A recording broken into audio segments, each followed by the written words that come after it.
నమస్తే అన్న. నమస్తే. ఇప్పుడు పవన్ కళ్యాణ్ గారు గెలిచి డిప్యూటీ సీఎం అయ్యారు కదా, సో ఎలా అనిపిస్తుంది? బాగుంది, హ్యాపీ. అంటే ఇప్పుడు ఇచ్చిన హామీలను నెరవేర్చిన నమ్మకం ఉందా? నమ్మకం ఉంది, నెరవేరుస్తాం. అంటే గతంలో రోజా లాంటి వాళ్ళు అసెంబ్లీ గేట్ కూడా దాకనే ఉన్నారు కదా, ఇప్పుడు డిప్యూటీ సీఎం అయ్యి చూపించాడు, వాళ్ళకి ఏం చెప్పొచ్చు అన్న మనం?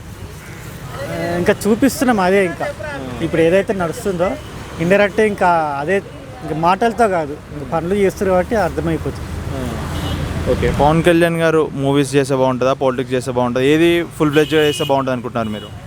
నేనైతే పాలిటిక్స్ చేస్తే బాగుంటుంది అనుకుంటాను. ఇన్ని రోజులు ఆ సినిమా ఫీల్డ్ ఎంజాయ్ చేశాము, ఇప్పుడు కొంచెం ప్రజలకి చేస్తే ఇంకా బాగుంటుంది.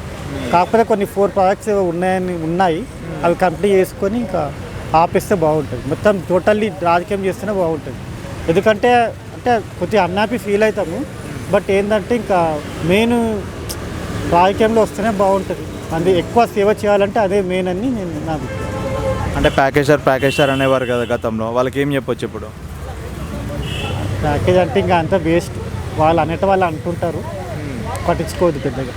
ఓకే, అంటే అప్పట్లో చాలా విమర్శలు చేసేవాళ్ళు కదా, పవన్ కళ్యాణ్ 3 పెళ్ళిళ్ళని అదని ఇదని, నువ్వు ఎప్పటికీ ఎమ్మెల్యే కూడా కాలేవని, వాళ్ళకి ఏం చెప్పొచ్చు ఇప్పుడు?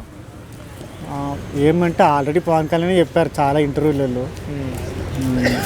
అతనైతే లీగల్గా చేసుకున్నాడు కదా, అది చట్టపరంగా వెళ్ళాడు, చేసుకున్నాడు, దాంట్లో తప్పేం లేదు. ఫైనల్గా పవన్ కళ్యాణ్ గురించి ఏం చెప్తావు అన్న?